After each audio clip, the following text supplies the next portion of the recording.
Good morning students. पिछली class में हम लोग डिस्कस कर रहे थे methods of expressing concentration of A solution कि अगर हमें कोई भी सॉल्यूशन दिया जाए केमिस्ट्री में तो हम उस सॉल्यूशन की कंसंट्रेशन को कैसे किन किन मेथड्स में एक्सप्रेस कर सकते हैं। 2 मिनट के लिए लिख लेते हैं कि हम कौन कौन से मेथड अब तक डिस्कस कर चुके हैं। हम डिस्कस कर चुके हैं परसेंटेज मेथड। परसेंटेज मेथड में हमने 3 मेथड डिस्कस किए थे, percentage weight by weight, percentage weight by volume and percentage volume by volume. After percentage method we discussed strength, we discussed molarity, we discussed molality and we discussed normality। ये methods हमने discuss किए थे। Last class में हमने normality को discuss किया था। उसके बाद 3 मेथड बच जाते हैं जो कंसंट्रेशन को एक्सप्रेस करने में काम आते हैं। पहला मेथड है हमारे पास मोल फ्रैक्शन। देखिए, मोल फ्रैक्शन का अर्थ होगा अगर हमने कोई सॉल्यूशन लिया और हमें पता है कि हमारे सॉल्यूशन में सोल्यूट के कितने मोल्स हैं और हमारे सॉल्यूशन में सॉल्वेंट के कितने मोल्स हैं। मान लेते हैं सॉल्वेंट के मोल्स हैं N1 के अलावा कोई भी सिंबल यूज किया जा सकता है, लेकिन नॉर्मली बुक्स में इसको यूज करते हैं, तो यहाँ पर भी इसको ही यूज कर रहे हैं। सॉल्वेंट के लिए N1 माना, सॉल्यूट के लिए N2। तो मोल फ्रैक्शन जो होगा वो पूरे सॉल्यूशन का नहीं होता, वो होता है सॉल्यूशन में प्रेजेंट किसी एक कंपोनेंट का। या तो वो होता है सॉल्यूट का या वो होता है सॉल्वेंट का। हमने माना सॉल्वेंट के N1 मोल्स हैं और सॉल्यूट के N2 मोल्स हैं, इट मीन्स टोटल मोल्स होंगे N1 और N2। तो जैसा कि मैथमेटिक्स में लोअर मिडिल क्लास मैथमेटिक्स में आप पढ़ चुके हैं कि फ्रैक्शन को रेशियो भी कहा जाता है। तो अगर हम किसी भी कंपोनेंट के मोल फ्रैक्शन की बात करें, मान लीजिए हमने लिया सॉल्वेंट का, तो उसके मोल फ्रैक्शन का मतलब है कि टोटल जितने मोल्स थे सॉल्यूशन में उनके रिलेटिवली सॉल्वेंट के मोल कितना फ्रैक्शन होते हैं, यानी सॉल्वेंट के मोल टोटल मोल्स का कितना पार्ट है, उसके लिए रेशियो का कंसेप्ट अप्लाई करेंगे और मोल फ्रैक्शन सॉल्वेंट का आ जाएगा। मोल फ्रैक्शन को इंडिकेट स्मॉल x से किया जाता है, तो x1, यानी हमने बता दिया कि सॉल्वेंट के मोल टोटल मोल्स के कितने फ्रैक्शन थे। सिमिलरली अगर हमसे कहा जाए कि मोल फ्रैक्शन लेना है सोल्यूट का, सोल्यूट का मोल फ्रैक्शन लेना हो सिंबल x2, तो फिर हमें बताना है कि सोल्यूट के मोल्स टोटल मोल का कितने फ्रैक्शन थे। अगर सोल्यूट के मोल्स टोटल मोल के फ्रैक्शन में कैलकुलेट करने हैं तो हम ऐसे कैलकुलेट करेंगे। So that is mole fraction of solvent, mole fraction of solute. प्रयोग क्यों करना पड़ता है हमें इनको, क्यों ये यूनिट्स बनाई गई, it's again an important point. इनको हमें इसलिए यूज करना पड़ता है क्योंकि बहुत सी प्रॉपर्टी पढ़ेंगे भी इस चैप्टर में, आगे आने वाली सॉल्यूशन की बहुत सी प्रॉपर्टी जैसी होती हैं जो सॉल्वेंट और सोल्यूट के मोल फ्रैक्शन पर ही डिपेंड करती है। हमें उन प्रॉपर्टीज में बताना पड़ता है कि टोटल मोल्स के कंपैरिजन में सोल्यूट के मोल्स कितने थे और उसी अनुसार उन प्रॉपर्टीज की एक्सप्लेनेशन की जाती है। अब यहाँ पर एक बहुत ही इंपॉर्टेंट रिलेशनशिप हम देखेंगे। अब देखिए, अगर सोल्यूट और सोल्वेंट दोनों के मोल फ्रैक्शन को ऐड किया जाए, और सच्चाई ये है कि अगर कंपोनेंट 2 से ज़्यादा होते तो उनके भी मोल फ्रैक्शंस को अगर हम ऐड करते तो मैथमेटिकली क्या होता, वैल्यू आती 1।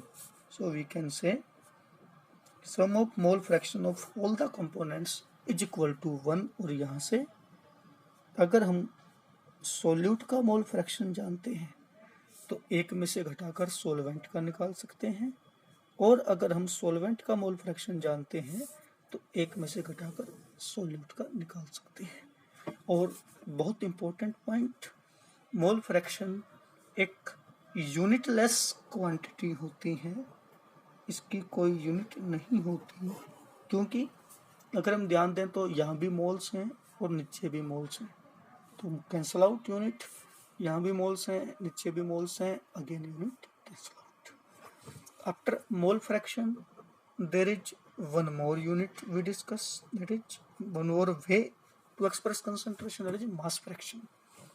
इतना मास फ्रैक्शन यूज नहीं होता है वैसे जितना मोल फ्रैक्शन होता था। बहुत ही सिमिलैरिटी है दोनों में। जहाँ मोल फ्रैक्शन में हम ये देखते हैं कि सोल्यूट के मोल्स या किसी कंपोनेंट के मोल्स, चाहे सोल्यूट हो या सोलवेंट हो, उसके मोल्स टोटल मोल्स का कितना फ्रैक्शन है। वहीं मास फ्रैक्शन में हम देखेंगे कि किसी भी कंपोनेंट का मास, टोटल मास का कितना फ्रैक्शन है। जैसे अगर हम ये कहें कि हमारे पास जो सॉल्यूशन था उसमें सोल्यूट का मास तो था m2 और सोलवेंट का मास हमने मान लिया m1, टोटल मास उसका हो जाएगा m1 plus m2। So in that situation अगर हमें किसी भी कंपोनेंट का मास फ्रैक्शन निकालना है तो हम उसके मास को कंपेयर करेंगे टोटल मास से, रेशियो निकालेंगे। सो we can say mass fraction of solvent will be equal to mass of solvent divided by total mass, and mass fraction of solute is equal to mass of solute by total mass, that will be mass fraction of solute। And similar to mole fraction, mass fraction is also unitless quantity, इसमें भी unit नहीं होती है।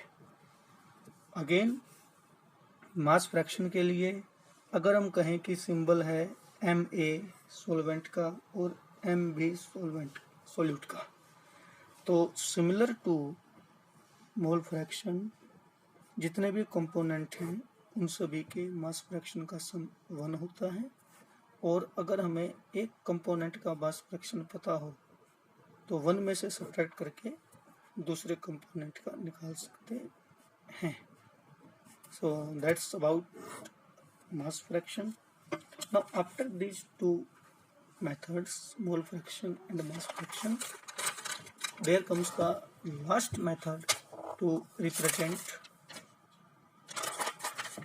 the concentration of a solution. We can say last method to express the concentration of a solution, and that method is percentage by mass. We call it as ppm. Sorry, not percentage by mass, this is parts per million।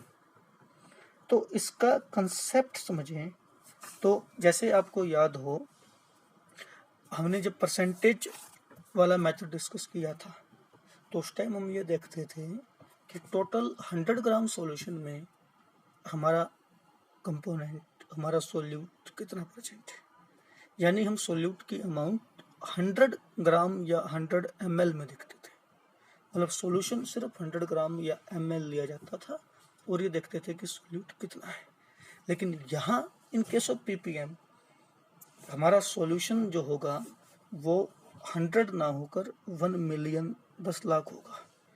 हम ये देखेंगे कि 10 लाख ग्राम या 10 lakh ml में solute कितना होता है।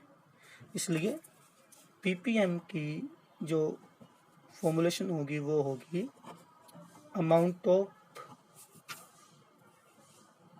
Solute, can say it's formulation will be amount of solute present in amount of solution। Normally यहाँ पे जो यूनिट सोल्यूट की ली जाती है, अगर सोल्यूट ग्राम में लिया तो सॉल्यूशन को भी ग्राम में ही मान कर चल लेते हैं। अगर सॉल्यूट ml में लिया तो नॉर्मली सॉल्यूशन भी ml में ही लिया जाता है।